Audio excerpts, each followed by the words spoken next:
So, how was your meditation this week, Marley?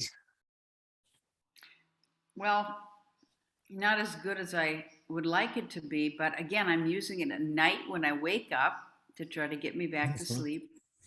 And then thinking about it again, sometimes when I'm doing my yoga asanas, how I'm trying to not think ahead. I'm just trying to be in the very present moment. Yes, yes, that's good. So, so I have that. I want to expand, but it'll come. Mhm, I'll just have to be patient with myself. mhm. How about you, Doug? Well, I've not my best week. I meditated maybe 4 or 5 times, but I did miss a couple of days. Mhm. But the days that I did meditate, I've been having, pretty good meditations, getting my mind to be still. Very So, good. so they've been effective, I'd say. Mhm. So it still seems like your practice is continuing and building, having meditations that are good meditations regularly. Uh, yeah, certainly moving in the right direction. How about you, Carol? I should also say, Well, how about me, since we're kind of on the same schedule? well, what's very helpful is Richard reading some of this book before we actually meditate, and the book is very meditative, and it's only a few stanzas from it, but it's really helpful to slip into more of a meditative state. So that's been good to do that. Maybe I should light a chalice. That's, Yeah. we don't have a chalice, but what we had found before is that some preparation before you start to meditate is a useful part of the process.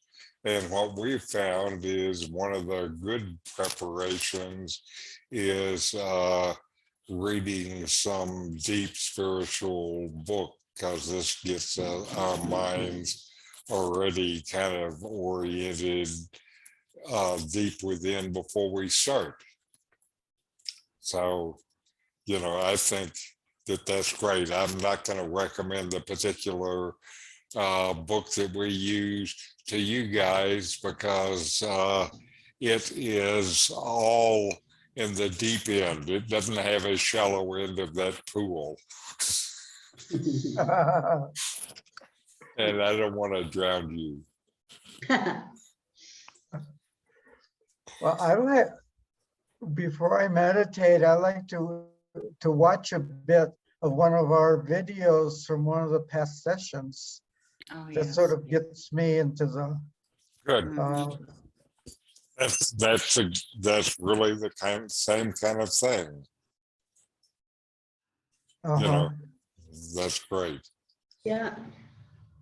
Here comes Dan, so Okay. I'll wait for him to come on and then give him the question. Hello, Dan.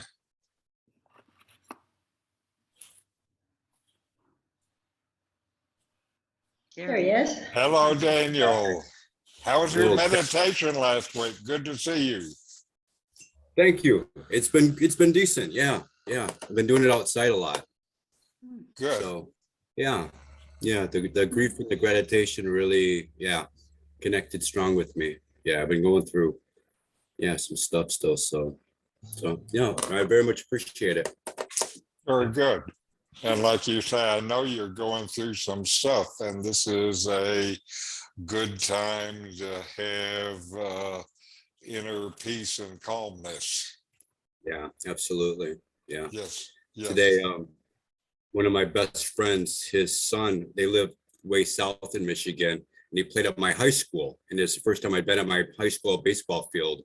that I, Uh-huh. home runs. I'm like, yeah, I don't, da, da, da. But it was so much nicer than when we played. There was bleachers. There was, it just was a nice field. I'm like, why didn't they do those when I played? It's cool to see though. Yeah. Brought back a lot of nice memories. Okay, very good. I'm glad to hear. It sounds like in ways it was an up week for you. Yeah, yeah, for sure. Yeah. It's been busy, but yeah, getting things done. Good. Tearing down the barn has not been a lot of burning wood, a lot of meditations by the fire, even. So yeah. Mhm. So Okay, then let us start our meditation here. And mindfulness is present moment awareness, paying attention on purpose in the present moment, non-judgmentally, fully receive whatever is experienced, then let it go.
They're all meditating right now.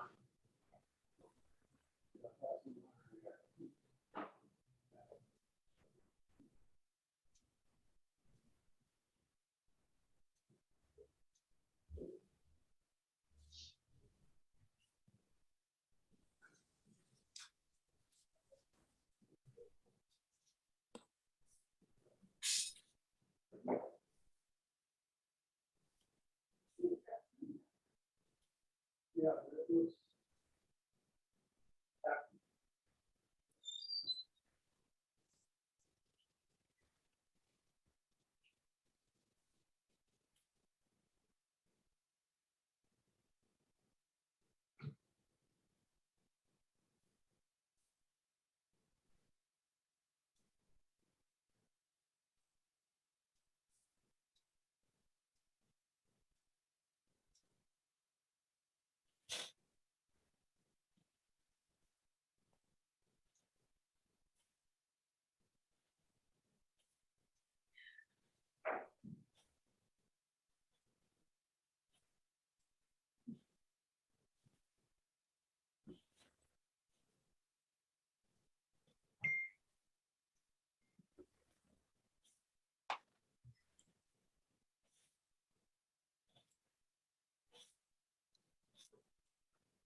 All right.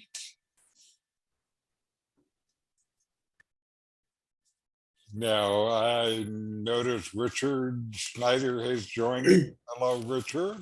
Hi, Richard. Welcome. Hello. Now,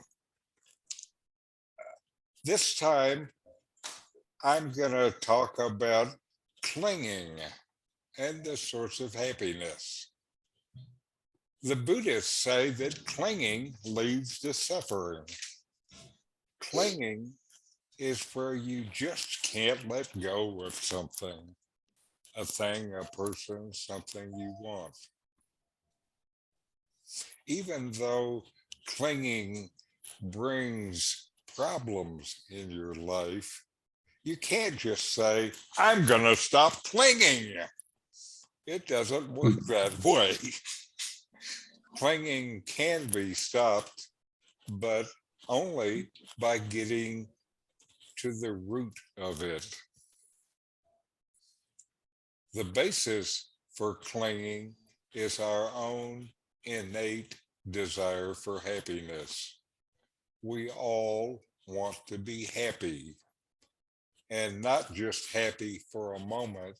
We want the kind of happiness that lasts. We get an idea, maybe generated by a body experience, that this makes me happy. Maybe it's watching a sunset with someone you love. Maybe it's eating chocolate. You feel this makes me happy, so you want more of it. This is how clinging starts, with a desire for happiness and the idea that this, whatever it is where happiness comes from. It brings you happiness, so you want more. Does that sound familiar? So, to eliminate clinging, it helps to know about happiness, how this innate desire forms into habitual behavior, that it's like we become addicted to it, drawn by our own desire to be happy. My teacher taught that the way through this maze of ideas and feelings is to really understand where happiness comes from. Is it from things or people or experiences? Or is it from within yourself? Is happiness a special state you achieve when you've met all the requirements? Or is it somehow inherent within you, something that you are? Now, this isn't something that you'll get immediately. For most people, it takes time and careful observation of your life and your inner state to really get to know. The Buddha called this careful self-observation mindfulness. So that's what we're learning to do. One way to notice it is to remember sometime you felt happy. This is internal. Only you know if you're happy. Then notice that the happiness came and then it went. It wasn't there anymore. It comes and goes when it's from things. Now, remember a time when you were just quiet, maybe by the beach or a river, maybe when you were meditating. And there is within you just this current, you could call it, of happiness just springing up within yourself, seemingly without cause. As you notice this, you start to see that happiness from things just comes and goes. None of it is permanent. And this happiness from within, once you start to notice it, you see that it is there always.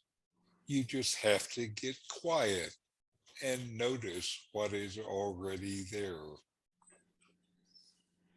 So this is how you end clinging, by knowing the actual source of happiness.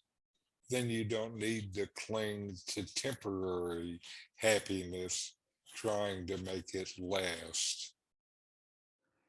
This makes it easier to, as I say each time before we meditate the first time, fully receive whatever is experienced. Then let it go.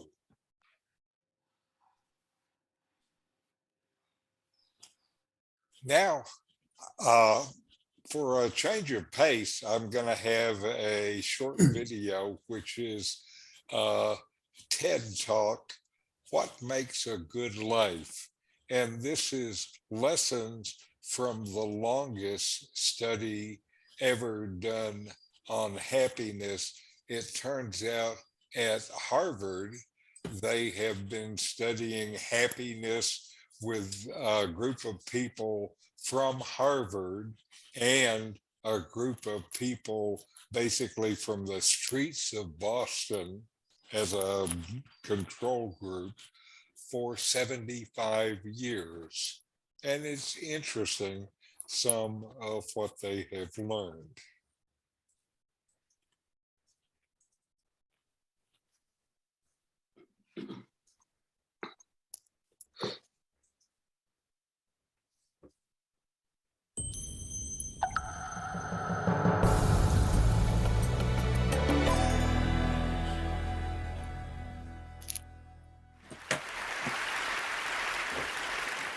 What keeps us healthy and happy as we go through life?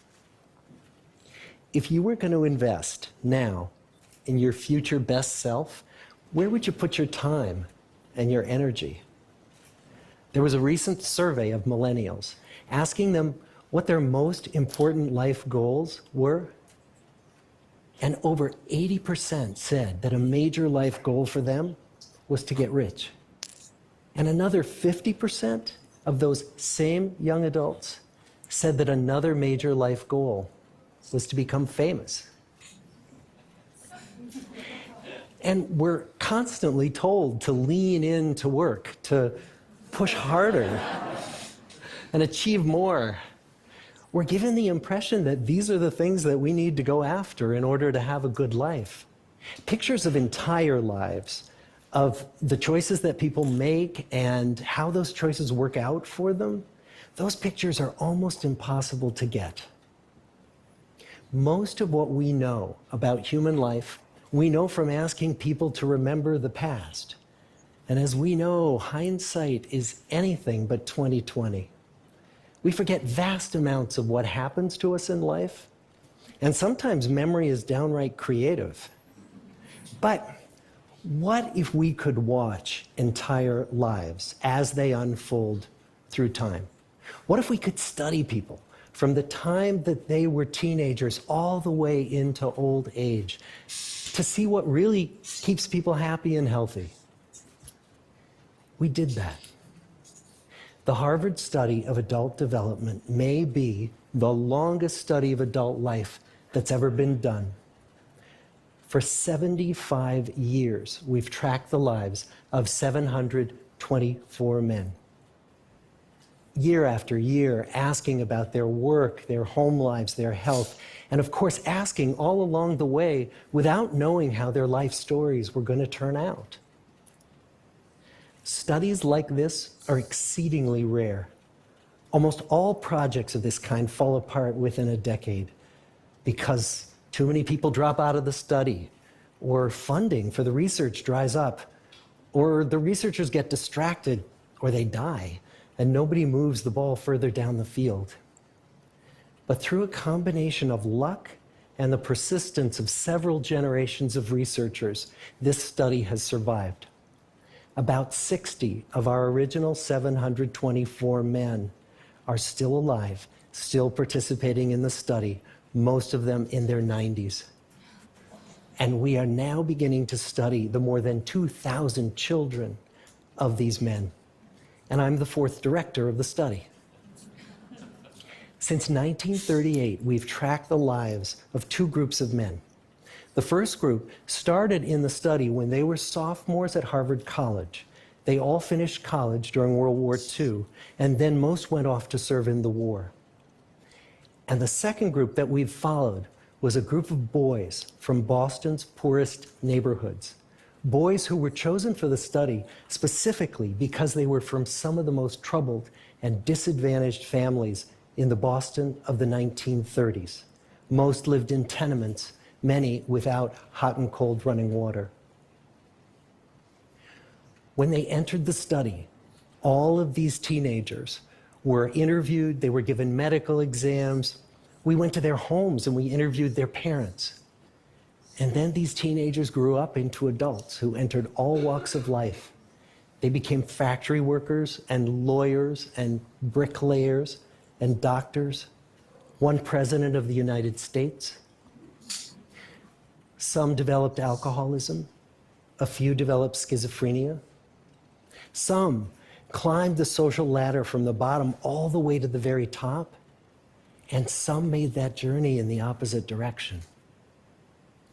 The founders of this study would never in their wildest dreams have imagined that I would be standing here today, 75 years later, telling you that the study still continues. Every 2 years, our patient and dedicated research staff calls up our men and asks them if we can send them yet one more set of questions about their lives. Many of the inner city Boston men ask us, why do you keep wanting to study me? My life just isn't that interesting. The Harvard men never asked that question.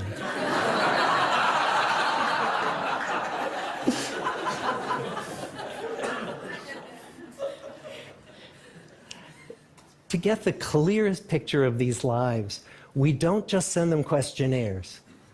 We interview them in their living rooms. We get their medical records from their doctors. We draw their blood. We scan their brains. We talk to their children. We videotape them talking with their wives about their deepest concerns. And when about a decade ago we finally asked the wives if they would join us as members of the study, many of the women said, you know, it's about time. So what have we learned?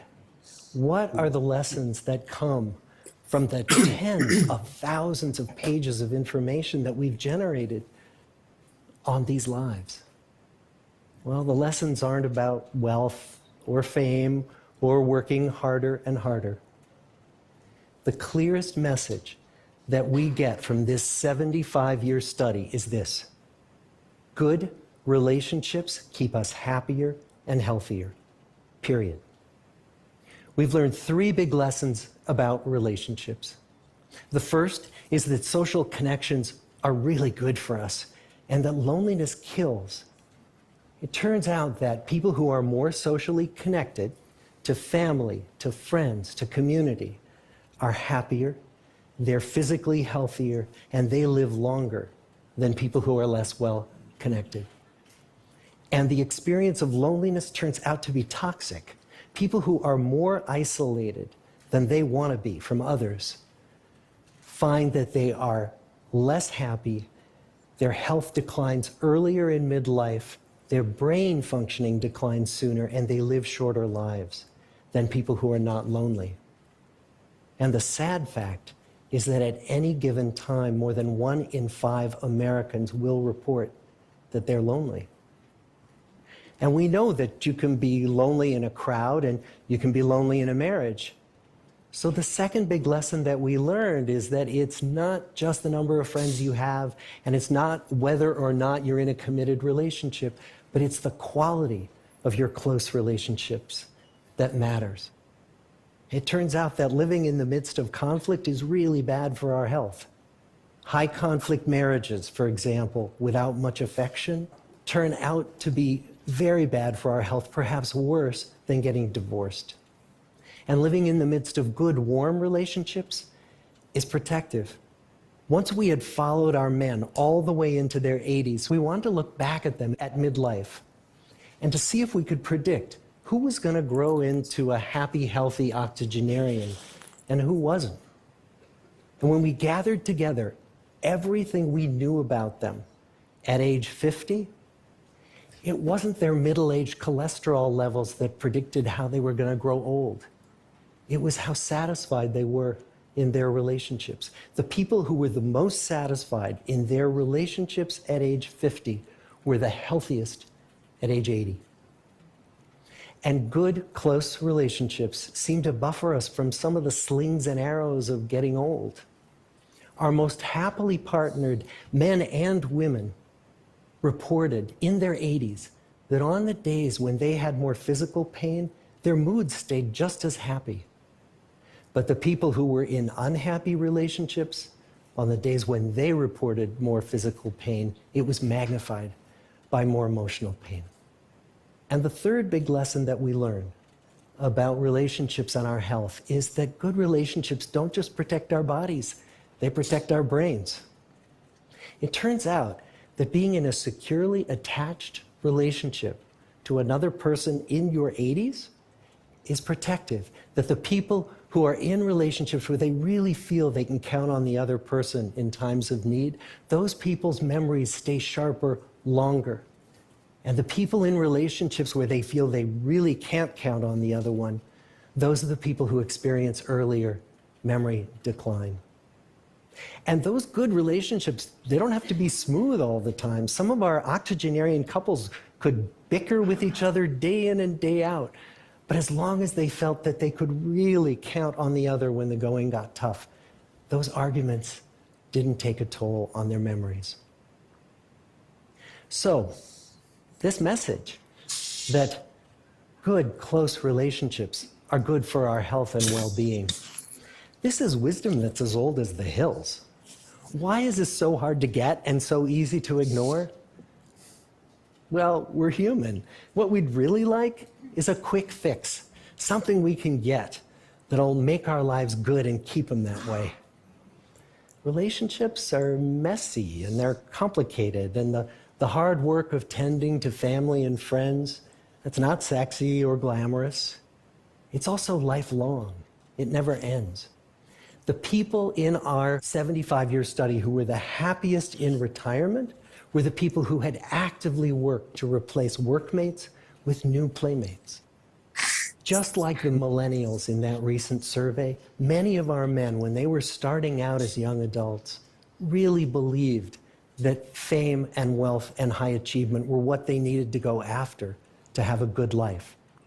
But over and over these 75 years, our study has shown that the people who fared the best were the people who leaned into relationships with family, with friends, with community.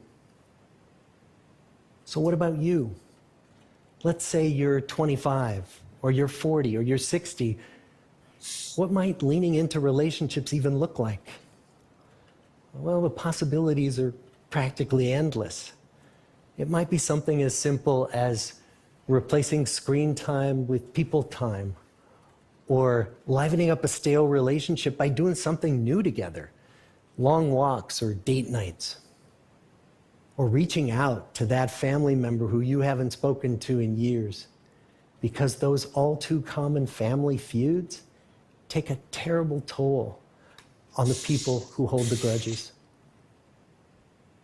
I'd like to close with a quote from Mark Twain. More than a century ago, he was looking back on his life, and he wrote this: "There isn't time. So brief is life for bickerings, apologies, heartburnings, callings to account. There is only time for loving, and but an instant, so to speak, for that.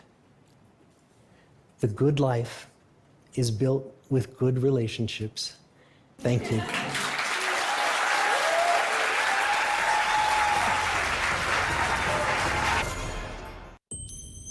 All right. Now we're going to have our final meditation. Just sit and settle in. Feel your breath and notice who within you knows this flow of breath. Notice the witness that just knows without being involved. And now look within yourself. Where does happiness come from? Is it from things, from externals, from peoples or events or possessions? Or is happiness from within you?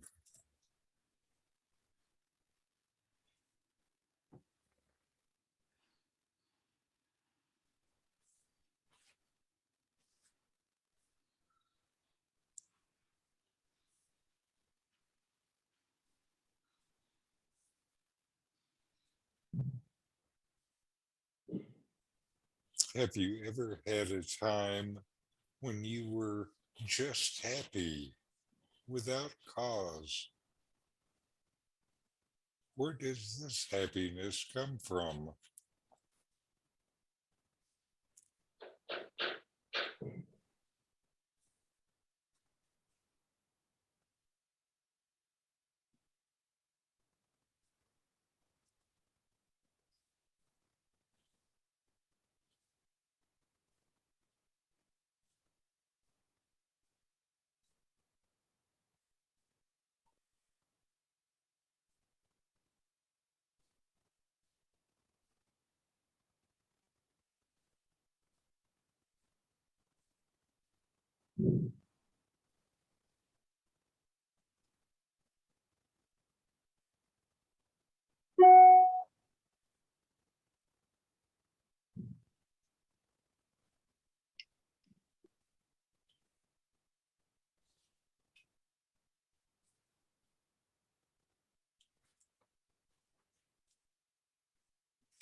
If thoughts come and distract you, just let them go and feel the peace within yourself.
All right.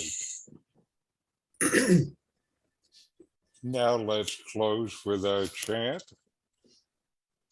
Om Shanti, Shanti, Shanti. Om. Peace, Peace, peace, peace, peace. peace. All right. Any questions or comments? Yes. Yeah, today, well, when I played baseball over in Holland, I wore these socks every practice and every game. And I told the kids that I coached that they were blessed by a Tibetan Buddhist monk to keep me healthy and happy. So when the guy said healthy and happy, because I had texted my guys back in Holland a picture of him today, and he goes, "Are we going to win without him?" I go, "No, it wasn't about winning or losing. It was about healthy and happy." So it was funny to to have that, coincidence or synchronicity today with that talk. So yeah, I Yes. enjoyed that. I appreciate having the talk connected to your socks. Yeah, not a common event, but yeah, these I never got injured, and yeah, that's all I wanted. I just wanted to be able to play. Yeah, kept me happy. One thing is, I was talking to a fellow coach about possibly talking to the kids, that we were coaching about what is your happiest moment. Thinking about that, taking a breath before, the game, like each inning. And him and I were playing, and I go, "Hey, Frank, what's your happiest moment?" He goes, "Right here, right now." I go, I did the old Family Feud. And good answer, good answer. That's right. Yes. Yeah. So that's all I got for today. Now, one of the things that I say that my job at this time in my life is to be happy every day. So it's a hell of a job. Mhm. And in pursuing that, I've discovered that the main thing that can get in the way of my happiness is myself. And usually some stupid thing that I want that I think is going to bring me happiness.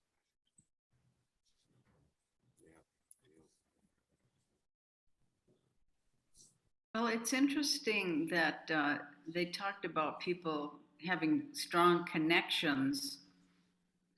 Um, but I also don't feel like you can make anyone else happy. You can only make yourself happy. Right, of course. Happiness is an inside job, as they say. And it's contagious. Yes, I think that's exactly correct, Richard. And I would go ahead. Daniel was talking about baseball, and it brought to mind when I coached my son, and I would try and convey the middle path. I said, don't get too ecstatic if you hit a home run. Don't get too down if you strike out. Mhm. Just the middle path. And it's not about winning or losing. Just that calm middle path. Mhm. Very true. I wish I could have taught my son that he was 6'4" and big and powerful, and when he connected with the ball, there was no fence that was safe. And in the games, he just wanted to hit so bad that his hitting deteriorated in the game. And it was just this desire to get it over the fence that was in his way. Yeah. Yeah, I never hit a home run when I was trying, but I hit more than a few when I wasn't. So yeah, it just Uh, being in the right flow of it, for that moment. but again, for us, the lessons that we talked about here today, I think are the most important lessons that we can have, that happiness is really from within yourself. There's And the best way to experience that happiness is just somehow get the other crap out of the way. And then the happiness is just there. Have any of you experienced that? Oh, when the mind is quiet, it's just a joy. Mhm. Yes. Well, Yeah, Daniel, you're ahead of us because I think that people tend to get happier as they get older. And you're younger and you're still happy. Is that, do you guys find that true? Just happy being older, and maybe it's wisdom Yeah. to know the There's difference. many stories out of India where a lot of the stories are about teenagers finding that happiness that's beyond understanding. And one of the Upanishads, the Katha Upanishad, is it's a great example of that, where a young 13-year-old, through events with his father that was giving away useless cows to try and get good merit, the teenager said, "Dad, what are you giving those cows away for? They're just almost dead cows." He said, "Don't worry about it." And he kept asking the father. And he finally said, "And who are you going to give me to?" And the father said, "I'm going to give you to death." So the teenager sets out to find the Lord of Death. And he winds up at the Lord of Death's home, and he waits 3 days, and the Lord of Death shows up and says, "Oh, I'm so sorry I made you wait. You have 3 boons." And the Lord of Death has to qualify this teenager to make sure that he's ready to receive this treasure that he's going to give him. And so the young man says, "I want you to tell me about dying, about death." And the Lord of Death said, "No, that's very difficult to understand. I will give you the longest life. You live 200 years. He says, "I don't care. I'll give you all the woman and all the money and all the treasures." He said, "No, I don't care any of that. I want to know about death." And he says, "So you're qualified for this. You were not interested in any of those things." And then he goes on to the profound teachings on death, the Katha Upanishad. And so, it's many times we think that the older we get, the wiser we get. Well, not necessarily so.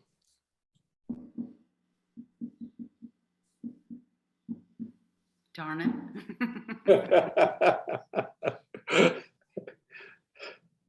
It Well, looked I'm like you were going to happier. say something, Doug. yeah, it not too long ago, I was discussing it. Well, I was with a group of people talking about happiness, and it seemed to me that we don't all necessarily mean the same thing when we say the word happiness. Because we had talked about happiness once before in one of our sessions. Mhm. And this group was after we had talked about happiness in our session here. And so I was saying, I thought, well, to be happy, first of all, you have to have inner peace. You have to be peaceful to begin with. And nobody could agree with that. What they ended up agreeing with, or at least the ones who spoke up, was looking at old pictures made them happy. Pictures of their youth or of their past, then that made them happy. So, you know, and and to understand, there's no way to explain that, and other than that they mean something different by happiness. Well, a lot of what is meant by happiness is still, you know, a kind of sensory or mental experience. Again, the happiness with this is something that you achieve when the circumstances are right. And here it's having what, looking at the old pictures, they had the happy, it brought up happy memories, and the happy memories made them Right. feel happy now. So Uh-huh. the experience of this happiness is entirely internal.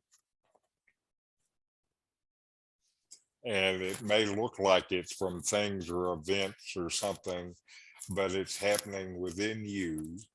And again, you know if you're happy. No one else knows if you're happy. You know without fail whether you're happy or not. And that's still a part of this internal experience. And I think that's a big, important clue to what's going on.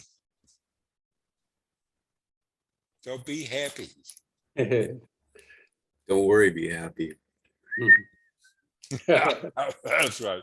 And I'll see you guys next week. Thank you for joining me. Thank you. Thank you. Namaste. Thank Thank all. you, Richard. Yeah. All Thank right. you.